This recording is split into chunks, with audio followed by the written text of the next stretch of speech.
kehidupan. Next. Nah, kita melihat slide berikutnya. Kita lihat batasan usia lanjut dari WHO. Ini belum yang terbaru karena pemerintah belum mensahkan yang terbaru. Kalau yang terbaru, saya masih usia madya loh. Jadi kembali bisa menjadi nenek-nenek yang genit gitu ya. Tapi sekarang saya sudah termasuk usia tua. Dan usia sangat lanjut adalah mereka yang di atas 90 tahun. Next. Proses menua itu adalah proses wajar dari perubahan faali fisiologis dan mestinya sudah mulai pada usia 35. Pelan-pelan dia merambat gitu. Jadi proses itu menghilangnya secara perlahan-lahan kemampuan jaringan tubuh untuk memperbaiki diri dan mempertahankan struktur dan fungsi normalnya sehingga tidak dapat bertahan terhadap jejas dan memperbaiki kerusakan. Slide. Banyak teori dari penuaan, dari segi fisik, dari psikologis, dari segi sosial. Tapi yang penting bagi kita itu mestinya nggak bisa berdiri sendiri-sendiri. Dia akan membaur menjadi suatu kondisi di mana saya dengan saudara-saudara sepupu saya nggak bakal sama. Dengan teman-teman saya juga tidak sama. Dan organ-organ saya tidak serentak bersamaan gitu ya. Jadi sangat bersyukur kalau organ otak itu paling belakang. Jadi gangguan memorinya itu paling belakang. Yang diusahakan itu adalah successful aging. Bayangkan kita negara keempat dari sejagat ini yang mempunyai barang antik seperti saya. Nah, bayangkan kalau barang antik itu semuanya sakit, cucu-cucuku sekalian pajaknya itu kan tinggi banget hanya untuk nenek dan kakek negara yang tidak mampu untuk berdiri sendiri. Belum lagi kalian di rumah ini punya 2 pasang nenek kakek, orang tua sendiri dan mertua. Terus untuk sekolah anak-anak kalian itu gimana kelanjutannya? Jadi ini harus kita pikirkan bersama supaya nenek kakek generasi setelah saya itu adalah generasi yang sukses. Masih bisa produktif, jadi dia fisiknya nggak jelek-jelek amat, begitu. Psikologis dulu jangan pikun-pikun lah, masih bisa produktif lah. Kemudian dari sosial, dia nggak ngerepoti orang-orang sekitarnya, dia masih bisa bermasyarakat, ngaji-ngaji bersama, begitu. Dari spiritual itu bukan agama loh nak ya. Spiritual itu lebih luas dari agama. Salah satu spiritual itu bisa memberi dan menerima cinta, merenda masa depan, dan dia itu baru membuat suatu perencanaan secara realistis. Itu adalah successful aging. Kalau pada saat itu dia masih berpasangan, ya alhamdulillah masih ada tanda cinta. Menurut kalian dari murid-muridnya Bu Ika dan Bu Sia, cinta itu apa sih? Nanti saya ajarin deh ya. Slide. Di teori penuaan ini, maka saya sekali lagi katakan kita itu memakai teori pendekatan holistik ya, di mana saya Marlina fisiknya begini ya kan, tapi kalau saya pilek walaupun hidung saya pesek, pasti saya gerem, bikin kesel. Kemudian saya mukanya walaupun tersenyum gitu, bikin seram, cucu-cucu pada pergi semua. Saya tidak khusyuk beribadah. Ya, satu hidung pesekku menyebabkan hari-hari saya, mood saya tidak enak. Bayangkan kalau yang terganggu tuh fisik besar. Psikologis gitu juga. Kalian coba disuruh ujian, oh kok gak mules toh ya? Mules, keringat dingin. Loh, yang Mestinya sakit kan ini mikir hafalan dan segala macam. Kenapa deg-degan, kenapa mules, kenapa kalian jadi sangat irritable sama samping-samping kalian. Nah itu tandanya bahwa kembar siam yang 4 ini nggak bisa terpisahkan satu sama lain. Slide. Nah, dan dalam proses penuaan juga begitu. Penuaan fisik memberi dampak yang jelek kepada yang 3 lain gitu. Jadi tidak akan serentak, ada yang sesama saya itu masih gesit, kalau saya sudah naik turun bus, mesti ada yang narik dari atas, dorong dari bawah. Tapi saya nggak pernah ketinggalan, disuruh ke PGS ya ikut lah, aku ngomah. Kalau di rumah itu nggak usah reunian, nggak usah tamasya, di rumah ya tidur. Jadi kalau disuruh tanya Prof Marlina hotelnya yang mana?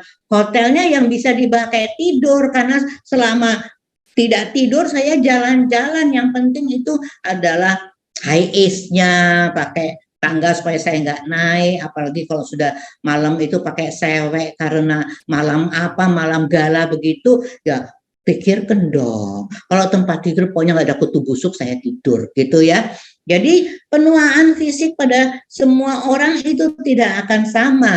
Akibatnya selain ada usia harapan hidup yang makin lama makin panjang slide-nya.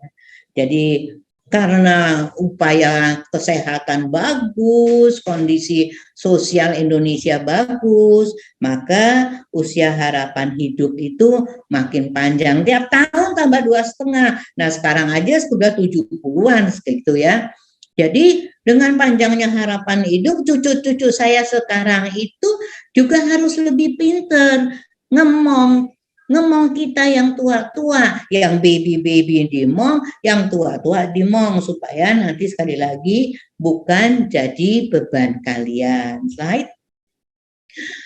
Nah, sejak awal memasuki usia lanjut, maka para anak-anak muda ini harus mencegah depresi maupun penyakit kronis. Harus perbaikin keuangan, walaupun ada BPJS, tapi ada obat-obat yang nggak ada di BPJS. Jangan isolasi, karena kalau kita ngomong begini, kita olahraga otak, nyimak, mau menjawab apa, aduh gengsi, harus segala macam. Nah itu isolasi. Kemudian kalian yang muda harus bantu aktivitas yang disenangi para lansia.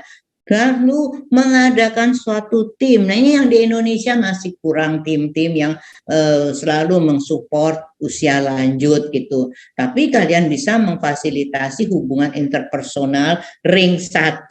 Tapi bahagianya lansia bukan di ring 1. Amancunya dia enggak bahagia. Justru di ring 2, sahabat-sahabat lama, tetangga-tetangga sama lansia, kemudian pengajian bersama, itu yang bikin ring 2 inilah yang membuat para lansia bahagia. Jadi belum tentu amancu itu membuat kebahagiaan. Apa aja sih yang menurun? Slide.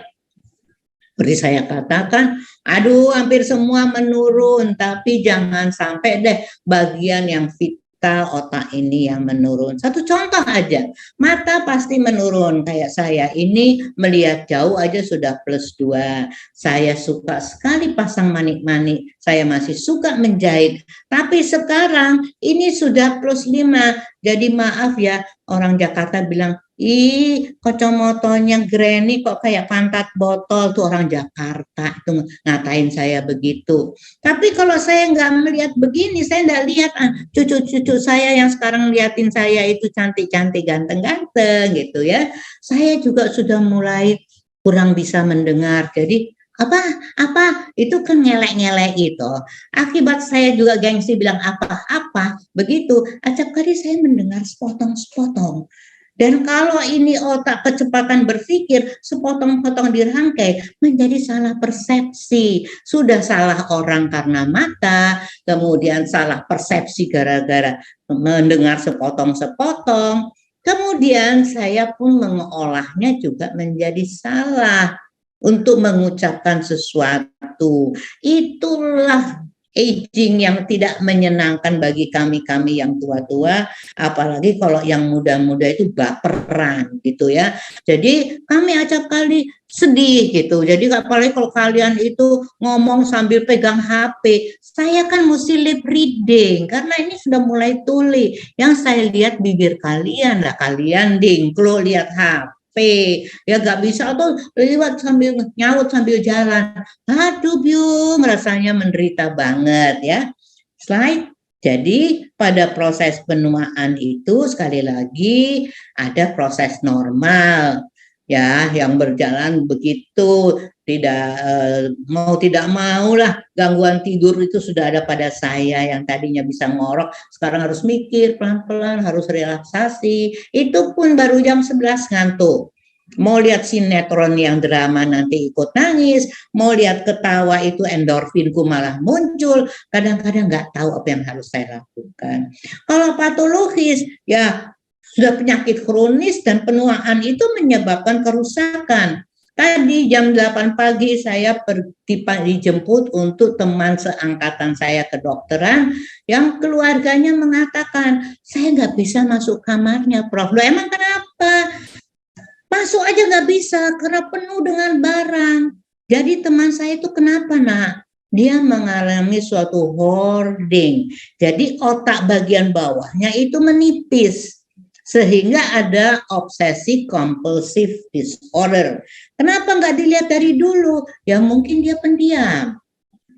Nah sekarang dia kompulsi, dia pergi ke pasar setiap hari, masker orang dikumpulin, entah untuk apa. Kemudian ketimun-ketimun busuk itu katanya untuk lelenya, dia lele saya pikir lelenya itu luas, tiba-tiba cuma saya cuplik, begitu ya jelas bau toh. Ya saya nangis dalam hati, aduh my best friend dulu yang kita rujaan bersama, nyambit pencitnya orang sebelah ya begitu ya. Sekarang kok kayak begitu. Kenapa? Hanya karena proses agingnya yang otak bagian bawahnya aja salah. Disuruh ngaji, segala ayat bisa hafal, fikih hafal. Tapi satu itu loh ngelompoknya barang rombeng-rombeng nyusuh itu ada pada dia. Tidur, bagus. Bertutur, bagus. Penyakitnya cuma karena penipisan otak bagian bawah. Jadi kita berharap kalian yang muda-muda ini membantu proses penuaan yang baik pada sekitarnya. Pasti nanti Indonesia akan jaya. Slide. Nah sekali lagi yang saya takuti otak. Karena otak itu punya fungsi kognitif ya. Saya biasanya mengingatkan anak-anak itu kalau DSM 5 kan 6 bagian, tapi saya minta 9 deh.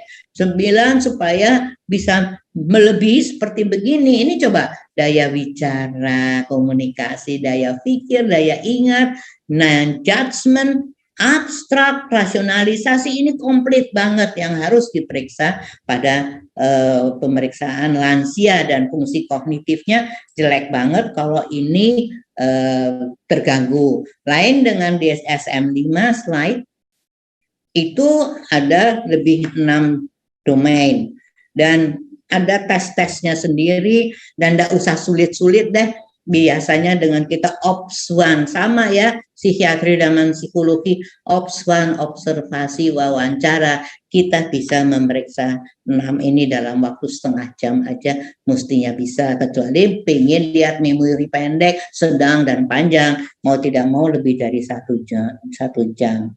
Nah, kalau sudah kelompoknya itu secara holistik sakit, maka lansia itu disebut geriatri, lansia yang sakit. Maka itu berkerumunlah ahli-ahli ya, psikolog klinik, psikiater, neuronya, begitu pemeriksaannya lebih jelimet lagi. Slide.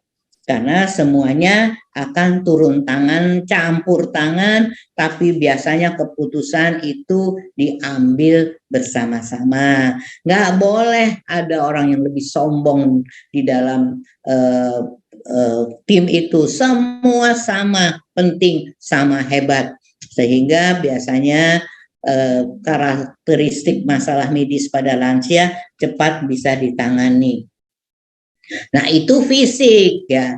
Jadi jangan sampai deh bagian yang ini aneh-aneh gitu, walaupun cuma dasar otak ya, kayak tadi itu kamarnya bau tuh, saya bilang dulu waktu kita remaja aku sering tuh tidur di rumahmu. Nah sekarang kalau aku tidur di situ ya ambune enak. Aduh, terus aku tidur sambil berdiri ya gak bisa, masuk kamar tidurmu aja gak bisa. Loh dia bisa loh tersipu-sipu, malu.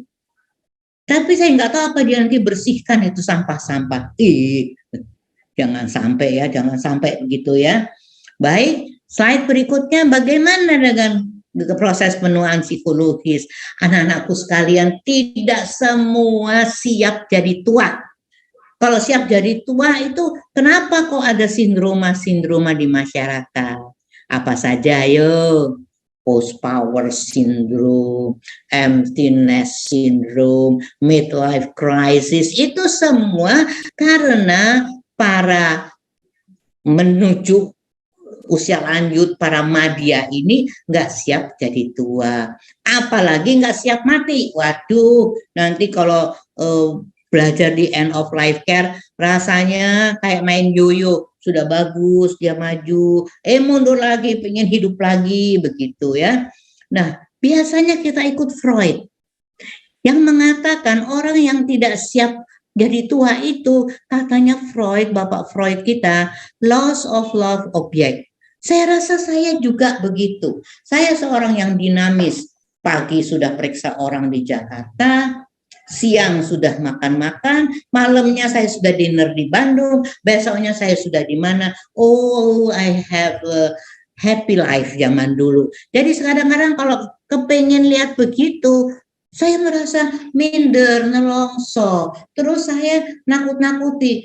Aduh, masih berapa lama ya pakai proses, pakai penyakit lagi. Itu catastrophic thinking. Makin perfeksionis si nenek itu, si kakek itu, makin suka dia nakutin dirinya sendiri. Jadi penuaan psikologisnya jadi amburadul. Dia enggak bisa pasrah dengan kondisi dia gitu.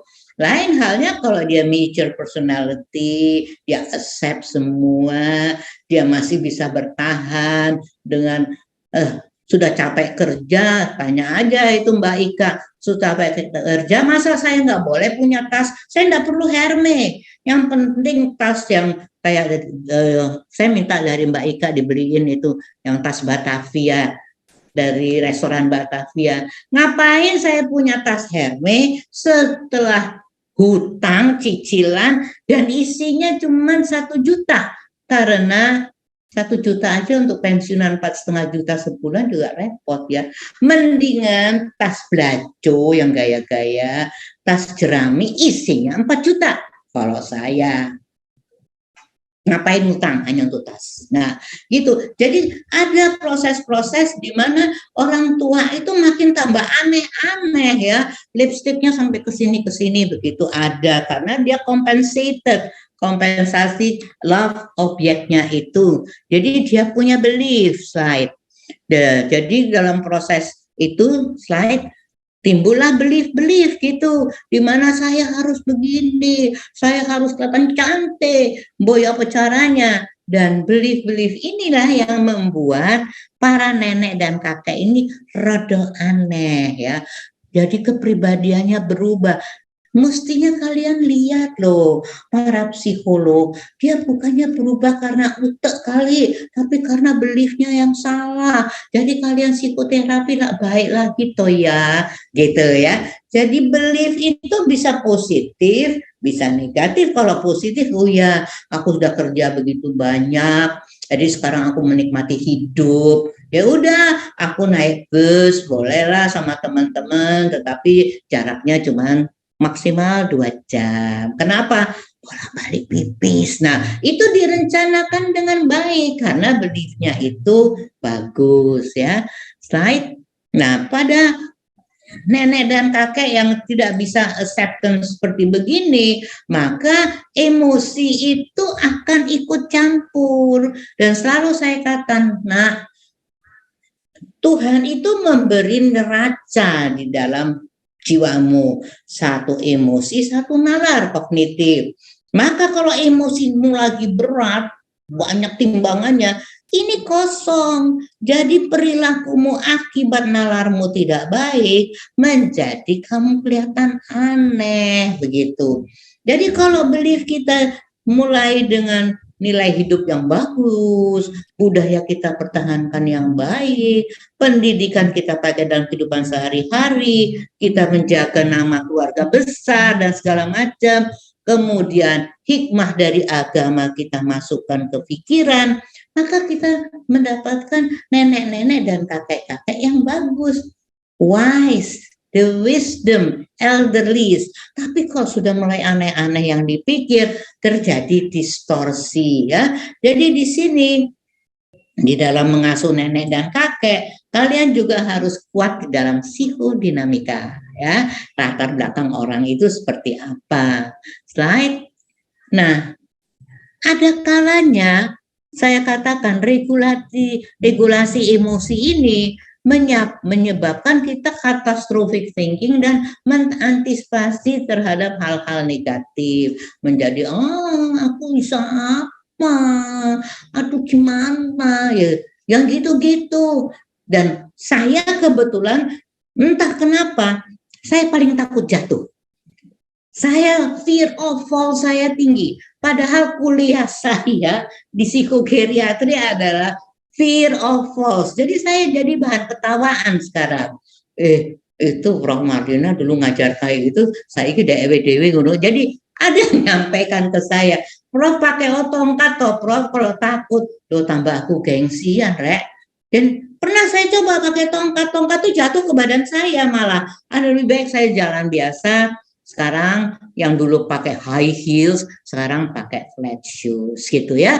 Jadi sekali lagi mereka yang perfeksionis, streetnya obsesif dan kompulsif tadi biasanya akan lebih suka cemas, suka catastrophic thinking, sehingga penuaan psikologinya menjadi tidak baik. Slide. Jadi sekali lagi, mulai dari sini patologis, kalian sudah melihat menjurus ke klinis ya. Fear of falls, timbul kemarahan, rasa bersalah. Dia tidak bisa menghargai transcendence thinkingnya jelek. Dia lupa bahwa dia adalah orang yang berguna di zaman dahulu kala. Itu reaksi emosi menyebabkan jelek banget gitu ya. Slide, kita lihat lansia yang emosional adalah lansia yang sudah acapannya burn out. Kenapa? Komunikasi di dalam ring satu keluarganya tidak bagus. Dia juga sensitif terhadap topik tertentu. Ya, jadi kalau umpamanya ada cerita perkara dulu kaya sekarang miskin, dia ambil-ambil ke hati begitu ya. Jadi reference-nya ke idea of reference-nya ke diri. Nyindir aku ya, dulu aku ini suka traktir, sekarang aku menunggu di traktir. Kan belum tentu orang mikirnya begitu, ya kan? Jadi dalam hati dia itu banyak mikir, ada harapan tersembunyi, dan itu biasanya khas orang-orang kayak gitu. Kudune dia enak ngerti ya, loh kan lingkungan kita bukan peramal.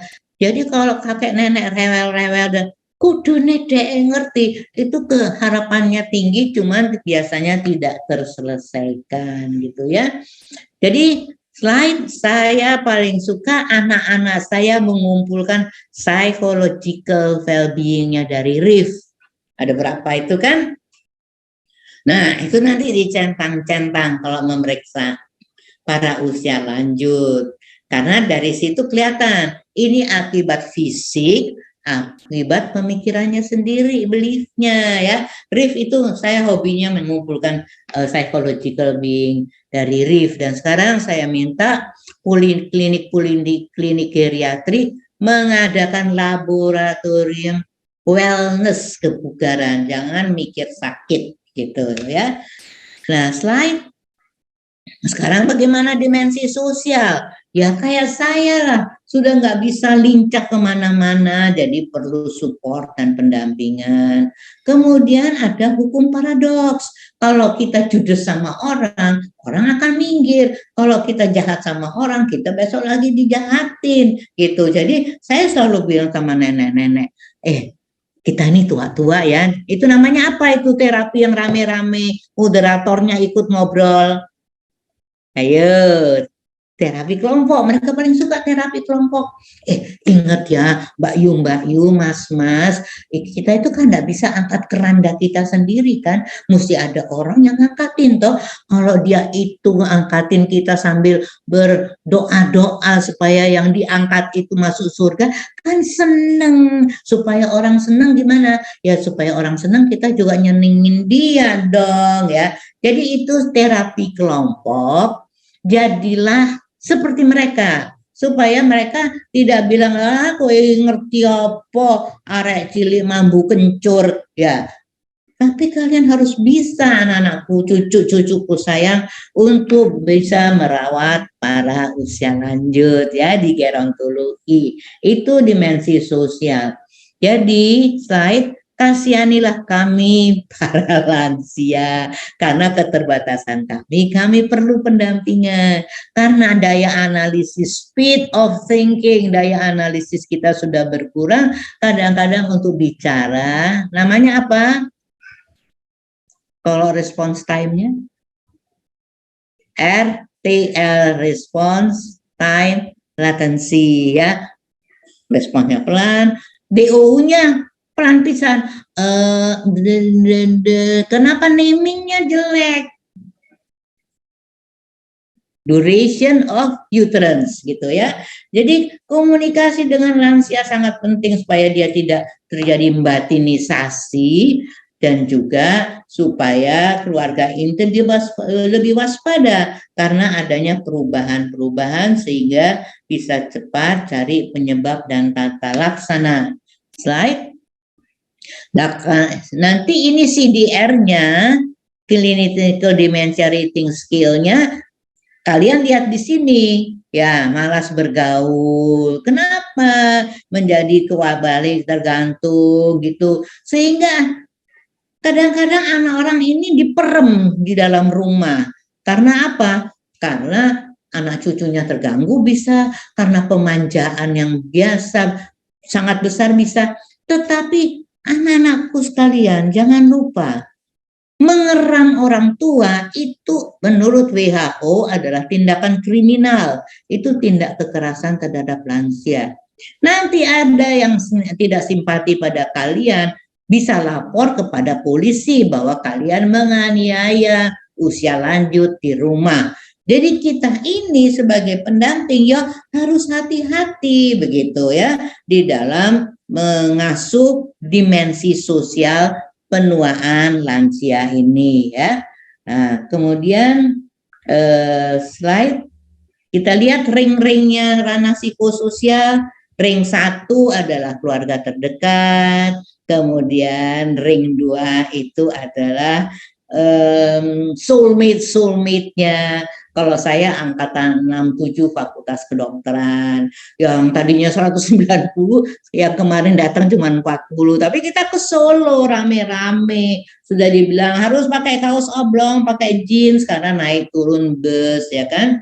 Ya, dan we are happy, ada penelitiannya bahwa yang membuat seorang lansia bahagia bukan ring 1, tapi justru ring 2 ya. Ini ranah psikososialnya para lansia. Nah, stimulusnya ada pada slide berikutnya. Nah, indikator sosialnya kalian lihat dari sini. Biasanya justru yang punya rating skill itu bukan para psikiater, para psikolog. Kita cuma nunut, Mbak kolekin Mbak, itu kenapa jadi gini Mbak, aku yang paling bawah aja, physical well-being itu serah ke aku, yang lain cari-cari dulu dong, kenapa kok si nenek itu mendadak mundur. Kalau perlahan-perlahan mundur bisa lah ya, ya itu ada apa-apa, tapi kalau mendadak mundur biasanya ada organiknya. Jadi slide berikutnya isolasi sosial, kita lihat dari siapa yang memberi stimulus. Jadi kalau dia makin patologis, lihat itu ring 1-nya. Adakah salah persepsi? Seperti saya katakan, saya sendiri kalau mendengar sepotong-sepotong, kemudian terjadi suatu salah persepsi, terus anak cucu saya percaya apa yang saya omongkan, nggak ngecek kembali. Tadi Granny bilang gini, bener tak Granny? Mestinya kan gitu. Enggak, kapan Granny bilang? Terus si anak ke anak saya, ih Granny tadi bohong loh ma, bunda. Granny tadi bilang A, tadi aku cek kembali B.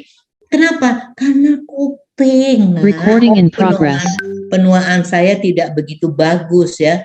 Jadi itu yang kalian harus perhatikan, bahwa makin jelek lah kalau stimulus dari ring satunya makin buruk. Slide, kita sampai kepada penuaan dimensi spiritual. Spiritual sekali lagi bukan beragama. Spiritual itu mengaku ada power yang di atas, dia penuh dengan cinta dan kasih sayang, dia punya pandangan ke depan dan dia mau merendam masa depannya dengan baik, dia kreatif, dia ingin selalu menjadi lebih baik. Jadi masalah kemerungsung itu biasanya hati yang kemerungsung itu lihat dari segi spiritual, keterlibatan spiritualnya seperti apa. Karena menurut Yeatse, spiritual itu menjadi bagus kalau orang itu slide berikutnya motivasinya bagus. Dia selalu tiap hari ingin bagus. Kalau nilai hidupnya berubah, dia bisa berubah. Dulu saya selalu bilang sama almarhum suami saya, kita nabung ya, ntar kalau kita sudah anak-anak mentas, kita keliling dunia. Tuhan berkehendak lain. Saya cepat jadi janda, ya kan? Dalam hati, nanti aku harus bisa begini-begini. Datang COVID, apa terjadi? 2 anakku grek karena di swasta. Mau tidak mau tabungan yang untuk pergi jalan-jalan itu sudah mengkeret. Tahun lalu saya sakit. Dan saya harus pendampingan kemana-mana. Jadi kalau saya bertahan dengan cita-citaku ingin keliling dunia, sing pasien sing endina, si Marlina ini psikiater atau jadi pasien. Karena itu nilai hidup saya harus saya turunkan perlahan-lahan secara realistis. Terapi apa itu nak? Membuat seorang menurunkan cita-citanya, values-nya perlahan-lahan, dan kita dongkrak modalitasnya supaya masih bisa dicapai. Terapi spiritual dicampur dengan terapi realita ya. Jadi kita nih seneng loh jadi psikolog sama jadi psikiater, punya andil supaya tiket kita ke surga lebih tebal begitu ya. Jadi orang yang dimensi spiritualnya bagus adalah orang yang selalu move on, realistik, dia punya tujuan hidup, memberi, bukannya nuntut. Kalau bisa mandiri, begitu ya. Jadi itu yang harus kita lihat, sehingga kalau mau ngomong tentang successful aging, slide berikutnya adalah orang yang mengalami hal-hal sehingga dia tetap lansia sehat, mandiri, dan produktif. Jadi fisik itu dia tidak mengidap 5 terbesar penyakit. Apa nak? Hipertensi, apalagi rematik, apalagi sesek-sesek napas itu, apalagi diabetes, ya kan? Apalagi itu yang urusan pipis-pipis itu. Jangan sampai yang 5 besar. Dan Bartel indeksnya bagus, dia masih bisa grooming, lipstick kan, bagi yang wanita, pilih parfum yang bukan supaya si nyonyong jatuh cinta lagi, enggak gitu. Kemudian fungsi psikososialnya, fungsi kognitifnya masih bagus. Kalau lupa-lupa ya aging proses ya, saya enggak bisa seperti dulu lagi ya, tetapi ya saya bisa melakukan memori pairing. Jadi setiap kali saya nggak ngerti apa yang saya lupa mengatakan A, tapi saya cerita tentang fungsinya si A yang sedang saya pikirkan ikut jenenge opo iku, saya memakai memory pairing ya. Jadi cobalah sebagai lansia dia membuat mekanisme-mekanisme supaya dia tetap berada dalam kondisi lingkungan sehat. Itu yang disebut successful aging ya.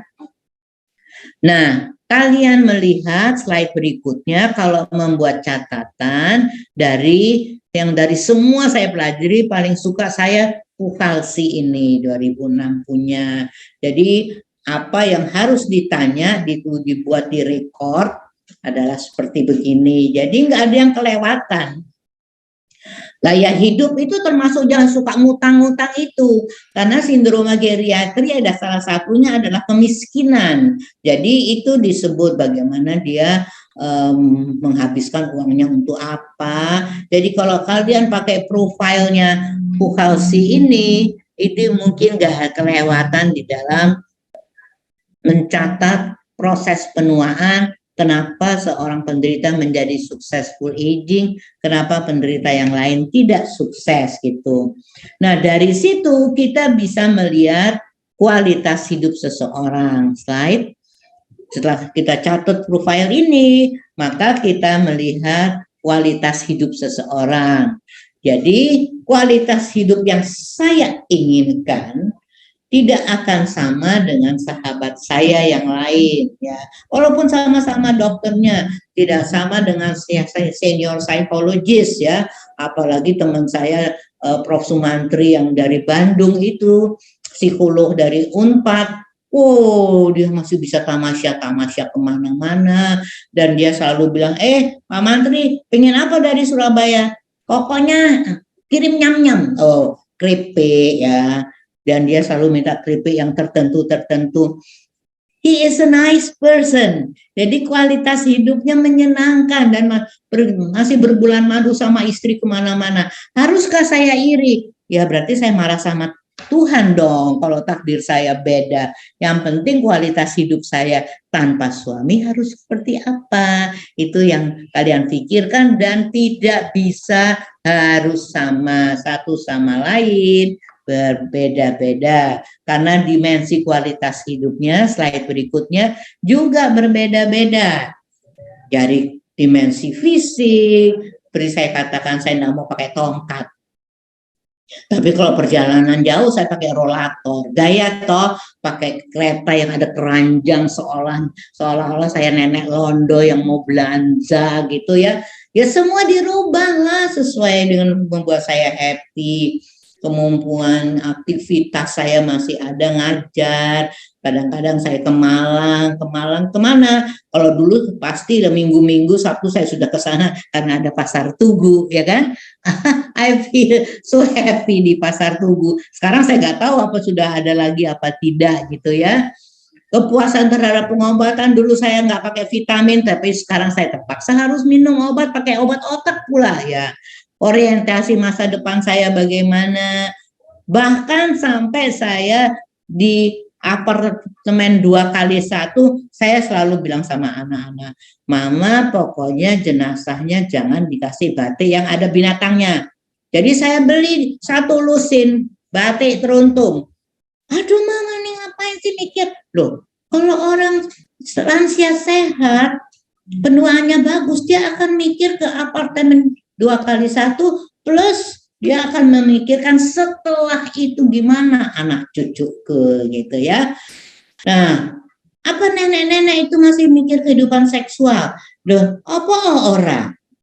Seksual itu kan luas, bisa rayu-merayu, bisa cuman pegangan di kenjeran sono. Kalau di Malang ya jalan-jalan ke giant besar itu namanya apa sih? Giant besar, giant kecil yang di mukanya itu sudah tutup. Udah tutup semua. Tinggal yang besar itu. Ya, jadi saya ke sana kalau ke Matos kebanyakan anak muda, jadi saya takut. Saya fear of falls saya tinggi, jadi saya nggak mau ke Matos, takut ke serondol nanti malah jatuh ngisin-ngisini. Jadi sekali lagi slide successful aging, jangan lihat dari dirimu sebagai pemeriksa nak, tetapi lihatlah dari orang itu, si Marlina itu, lihat dari dimensi fisiknya bagaimana dia lepas dari yang 5 itu, bagaimana dia mempertahankan fungsi kognitif, kompensasi-kompensasi yang dia lakukan dengan berkurangnya kondisi fungsi kognitifnya. Slide. Kemudian dimensi psikologisnya bagaimana, dia masih komunikatif, kemudian masih meregulasi emosi, memanage stres, itu paling penting. Dimensi sosialnya kalau masih ada pasangan, bagaimana dia dengan pasangan. Jangan tiba-tiba sebagai suami menjajah istrinya diperawat, nggak bisa dong. Cinta itu cuma 4 kok. Ayo, saling respect, saling percaya mempercayai, yang 3 ini paling sukar, saling mengisi kebutuhan, baru berkorban sambil mendidik. Berkorban tapi kayak adik saya satu berkorban terus, suaminya makin manja, makin jahat. Ngapain juga kamu begitu? Ya mbak, nggak kroso. Ya kroso melihat kamu aja diinjak-injak, dia kerja minta stick, padahal suaminya jobless. Dia kerja lagi minta ini itu, KAT, didik, karena cinta justru mendidik ya.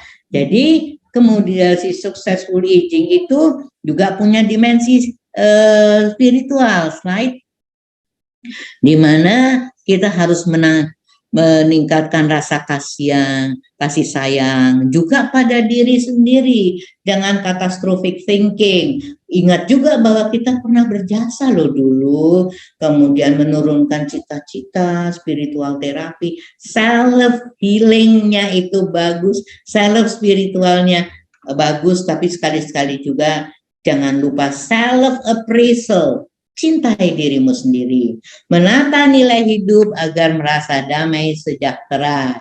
Slide, tidak pakai kemerungsung, di mana secara holistik kita juga bisa meminta kepada yang atas bahwa ini saya mohon supaya saya dipundut dengan baik, dan setelah itu anak cucu saya berjalan di koridor apa yang disukai oleh Allah Subhanahu wa Ta'ala ya. Jadi sampai di sini itu successful aging-nya. Nah, seperti saya katakan, tidak semua bisa sukses kan? Ada yang rada-rada berubah, ada yang sangat berubah. Jadi slide berikutnya ada dampak penuaan yang tidak menyenangkan gitu ya. Datangnya penyakit degeneratif, instabilitas postural, slowing gait, saya juga sudah mulai, saya sudah tidak bisa jalan cepat-cepat. Dalam isu sosial, saya tidak mau mengisolir diri. Nah, ada kemiskinan karena dulu foya-foya, nggak pernah mikir-mikir besok lusa akan jadi pensiunan 4,5 jutaan ya, ANS, nggak mikir besok lusa, nggak praktek gitu ya. Nah, itu biasanya ada. Kemudian dampak penuaan psikologis, rasa sepi. Tahun ini adalah tahun mempelajari loneliness. Bagaimana orang di tengah keramaian kok merasa lonely gitu ya. Karena bentar lagi ada area di mana kematian disebabkan banyak oleh depresi, bukan lagi penyakit-penyakit dan adanya demensia. Jadi ini yang kalian harus pikirkan, bahwa tidak semua usia lanjut akan berakhir dengan sehat. Slide. Geriatri itu adalah lansia di atas 60 tahun yang punya beberapa sakit atau satu sakit ditambah dengan satu sindroma geriatri. Harusnya lebih dari satu karena mesti multiple organ, atau satu organ saja tetapi memiliki satu sindroma geriatri. Baru dia boleh dirawat di bagian geriatri. Kalau tidak, dia cuma diabetes aja, ya dia harus pergi ke polidiabetes, nggak boleh ke poligeriatri. Tetapi kalau sudah BPJS-nya nggak bagus dan dia nggak punya uang, dia harus di geriatri, karena geriatri itu kadang-kadang harus cari dana sendiri ya. Sekarang kita mulai ke arah klinis. Slide. Apakah sindroma geriatri?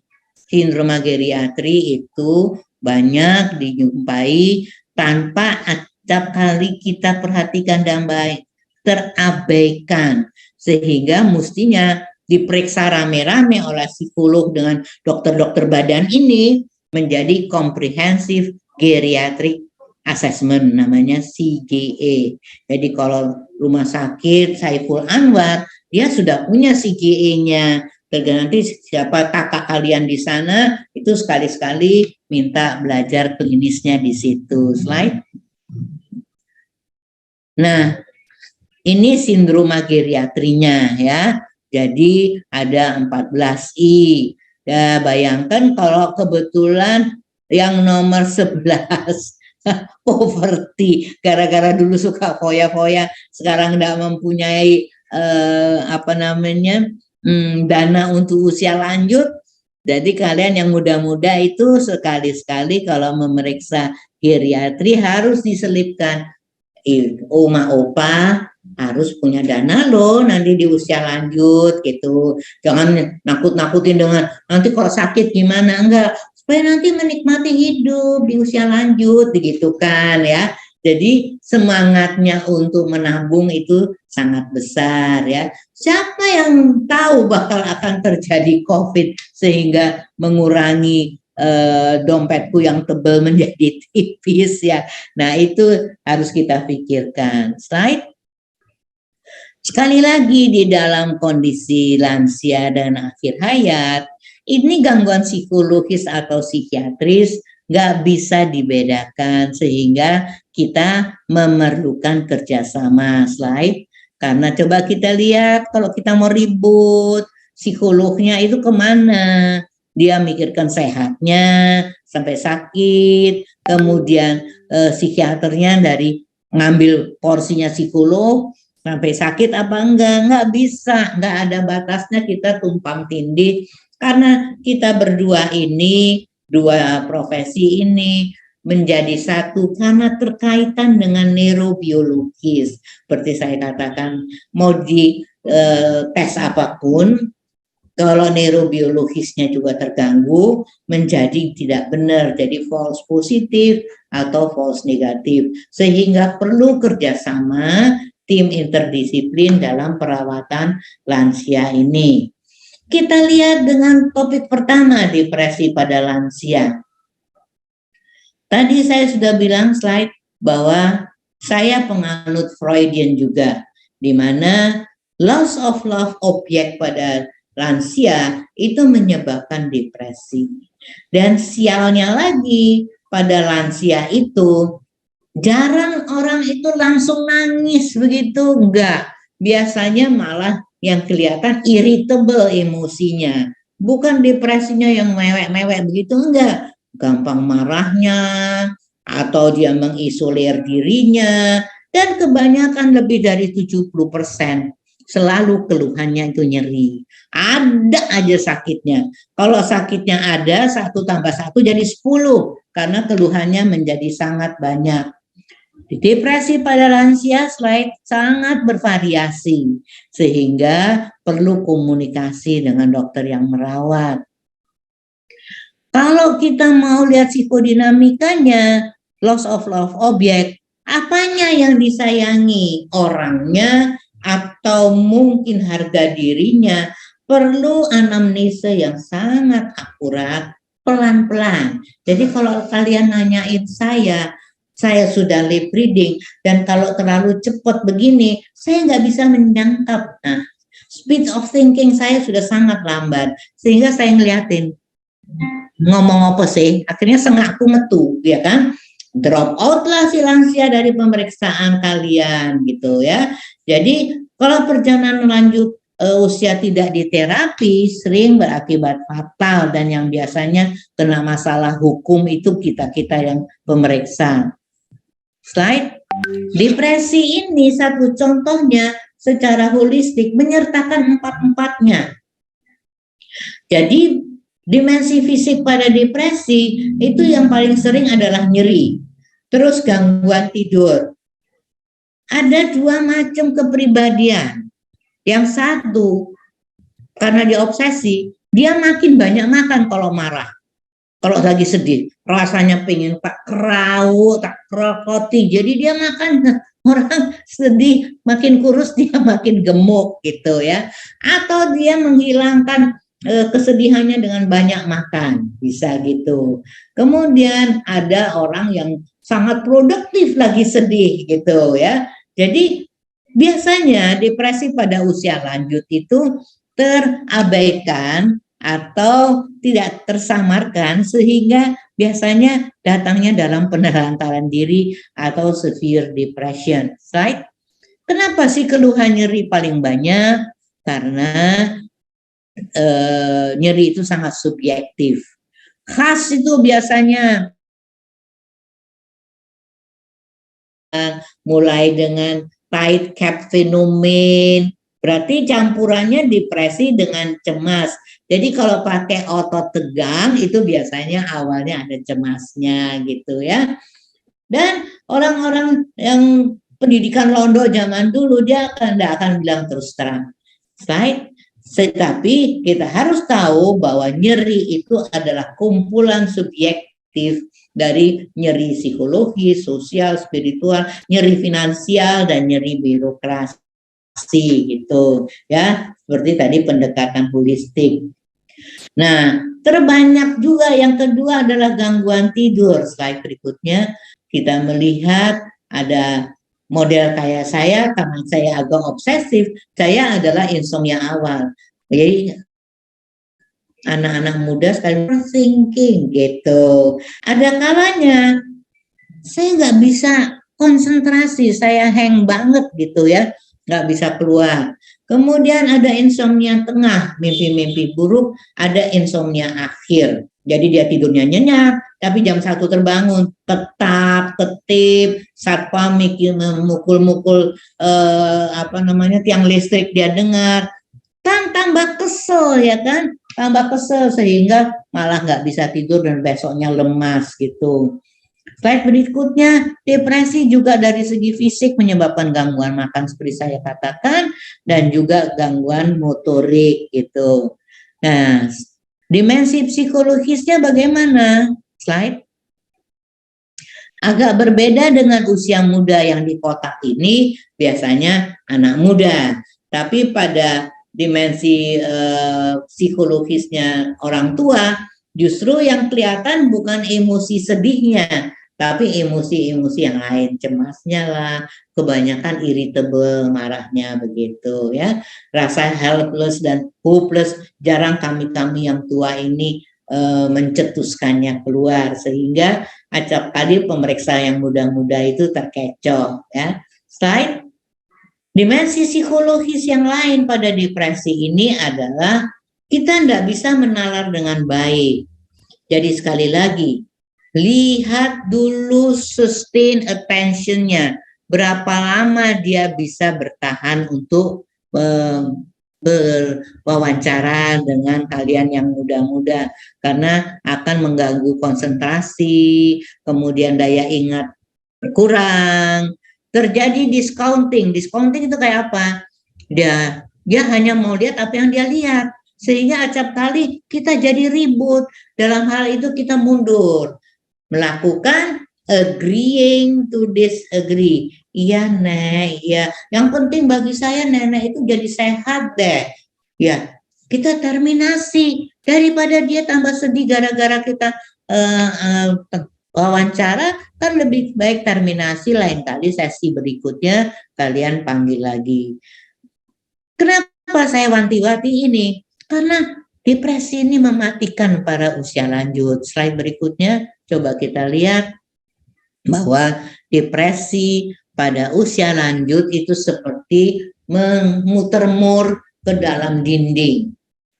Murnya masuk ke dalam berarti gangguan dari organik. Tetapi permukaan dari dinding makin keruak, itu berarti kerentanan atau pertahanan psikologisnya makin rusak. Karena itu sekarang bunuh diri pada lansia itu diperhatikan dengan baik. Karena begitu sedihnya otak pun tidak berfungsi. Nah, terjadi brain failure. Sekali lagi, depresi itu bisa menyebabkan gangguan di otak. Walaupun ini gangguan psikologis, maka terjadi gangguan di otak. Kalau gangguan imunologis sudah kita dengar, tapi kalau gangguan otak itu menjadi orang itu hang, terjadi penelantaran diri dan kelihatannya dia bunuh diri secara psikologis, tapi sebetulnya otaknya sendiri yang membunuh dia, ya.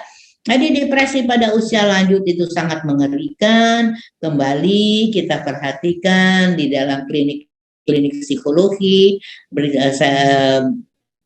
Berikutnya adalah akronim dan person, ya. Jadi mungkin sudah diajarkan oleh para staf tentang bagaimana dicentang-centang tentang that person supaya kita bisa kayak begini, begitu ya, supaya nanti kita bisa mengadakan session. Nah, kita lanjutkan pada klinis berikutnya, gangguan kognitif. Slide. Kognitif itu ada yang 3 area, 3 tinggal diperiksa. Fungsi eksekutif itu bagaimana kita kasih stimulus, dia merencanakan, dia mengambil keputusan, dia tahu tentang apa-apa yang akan terjadi pada dirinya, dan dia dari alternatif solusi dia mengambil salah satu, yaitu yang harus dia bisa. Itu namanya fungsi eksekutif. Ada kecerdasan sosial, dia berada di mana dan bagaimana dia harus melakukan hal-hal yang bagus untuk penempatan dirinya. Kemudian ada motivasi. Jadi 3 esensial ini adalah yang harus diperiksa oleh para psikolog. Slide. Ini eksekutif, ya. Jadi di sini yang penting problem solvingnya, dia bisa memberi 1, 2, 3 plan A, plan B, plan C, itu pada usia 60 tahun ke atas itu bagus banget. Itu eksekutif function. Slide berikutnya. Social intelligence adalah kesadaran sosial. Itu dulu ada emotional intelligence, juga ada social intelligence. Saya kira anak cucu-cucu saya lebih pintar daripada saya dalam hal ini. Kemudian motivasi, slide berikutnya adalah bagaimana mengarahkan kemauan intensitasnya untuk melaksanakan dan bagaimana konsistensi bertahannya, itu motivasi. Karena ini awal-awalnya nggak diperhatikan, maka step berikutnya fungsi kognitifnya menurun, kita nggak tahu, sehingga terjadilah demensia. Slide. Demensia akronimnya adalah seperti ini penyebab-penyebabnya. Masa iya nutrisi? Ya, B1 aja nggak bagus, proteinnya nggak bagus, ya pastilah hal-hal yang tidak disangka-sangka akan muncul sebagai penyebab daripada demensia. Slide berikutnya, Alzheimer. Semua psikolog harus tahu 5 demensia yang ada di Indonesia. Alzheimer ini sebelum pikun 20 tahun sebelumnya sudah mulai sakit. Dan sakit di awal ini biasanya adalah perubahan emosi. Jadi umpamanya dia pikun pada usia 60, sebetulnya dia sakit sudah usia 40. Lah karena lingkungannya beradaptasi, maka tidak bisa dilakukan suatu penghambatan. Kalau sudah 1 kali kena, slowly but sure dia pasti pikun. Bisanya kita hanya menghambat. Menghambat adalah dengan belajar CDR. Slide. Nah, ini clinical dementia rating skill. Ya, jadi anak-anakku sekalian, saya minta lihat slide berikutnya. Nah, Kalau model-model kayak saya, probable demensianya itu, kemungkinan demensianya dari yang tadi kalian lihat itu, coba lihat ini sehingga kita menjadi structure interview kalian. Coba deh, dengan adanya begini, kalian bisa membuat structured interview di mana bisa memprevent seseorang untuk makin terjun ke dalam demensianya. Jadi sekali lagi, Alzheimer itu slowly but sure. Demensia vaskuler itu terbanyak di Indonesia, Alzheimer-nya malah tidak banyak ya. Yang banyak adalah vaskuler sama make slide berikutnya. Demensia vaskuler itu enak, tanya aja apa dia punya diabetes. Kalau punya yang dua itu biasanya ada sumbatan-sumbatan. Dan demensianya itu enggak slowly but sure, tapi kayak tanggal sekian, kok kayak orang ngah-ngoh ya, terus bisa teratasi. Tanggal sekian turun lagi, itu namanya step wise phenomenon. Lah, terjalnya bagaimana? Kalau kemudian penyumbatannya di bagian depan, itu lokasinya di frontal dan luas, maka dia terjalnya makin banyak itu. Berikutnya demensia peak sekarang merajalela, di mana ini sama sekali tidak kelihatan dari awal karena acap kali banyak usia lanjut karena fungsi penuaannya menjadi rada nyentrik gitu.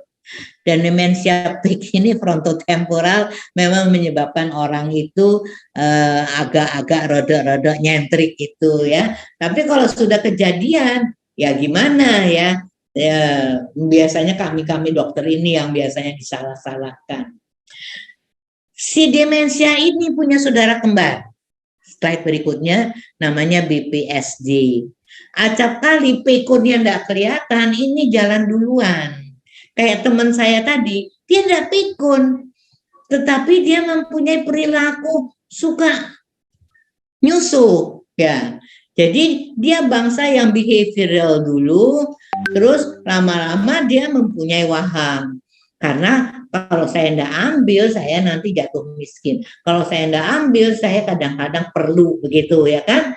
Jadi acap kali BPSD ini mendahului kelihatan pikunnya. Jadi gimana kalau hendak kita interdisiplin bekerja sama antara satu tim kerja dokter-dokter badan, psikiater di tengah, dan psikolog sama social worker, kita tidak akan bisa melihat PTSD ini dengan jelas. Jadi lost case itu banyak terjadi di perawatan usia lanjut. Berikutnya, ini adalah kita dan oleh kita. Jadi banyak kriminal, tindak kekerasan di psikiatri dan psikolog forensik yang melakukan adalah para lansia. Kenapa? Karena tadi overkompensasi atau otak bagian depan itu sudah rusak. Di mana di bagian depan ini adalah moral dan juga perilaku. Dan yang sekarang kita lihat adalah overvalued ideas. Jadi ide itu bagus berdasarkan ayat tertentu lah, inilah dipertahankan dan berkembang menjadi waham. Barusan itu kan bunuh diri massal yang banyak, yaitu namanya overvalued ideas. Tergantung tokohnya siapa. Nah kalau tokohnya itu memberi ide-ide yang jelek, nah nenek kita yang tadinya bijaksana menjadi tidak bijaksana lagi dan bisa ikut-ikutan aneh gitu. Slide berikutnya kita melihat tindak kriminal lansia penyebabnya adalah begini. Kalau yang mengempes itu lobus temporalis itu biasanya banyak curiga-curiga. Loh, apa nenek kakek ini juga pemakai zat? Siapa bilang enggak? Banyak diantaranya kita mulai dengan mengumpulkan obat-obat dulu, baru nanti kelihatan dia adalah juga orang-orang yang suka melakukan hal-hal yang tidak baik. Nah sekarang bagaimana orang lain terhadap lansia? Slide. Nah Ini pendamping-pendampingnya ini yang biasanya juga tidak bagus, atau kami staf medis yang tidak baik kepada lansia. Di antaranya itu tadi adalah banyak yang tersamarkan. Karena itu kita harus hati-hati. Dan acap kali kalau datang ke klinik itu satu pasien, kalian bukan bilang pasien ya, tapi satu yang kalian hadapi ini akan datang dengan pendampingnya. Jadi sebetulnya dihadapi dua orang, karena mungkin pendampingnya yang jenuh, bawel banget tuh, banyak tuntutan. Tadi minta soto dimasakkan soto, aku nggak bilang gitu kok. Nah yang begitu, nah itu orang menjadi burnout, sehingga ada caregiver counseling ya gitu. Nah karena kita tim bekerja sama, maka penegakan diagnostiknya juga harus sama-sama dilakukan oleh tim interdisiplin. Slide lagi. Satu lagi.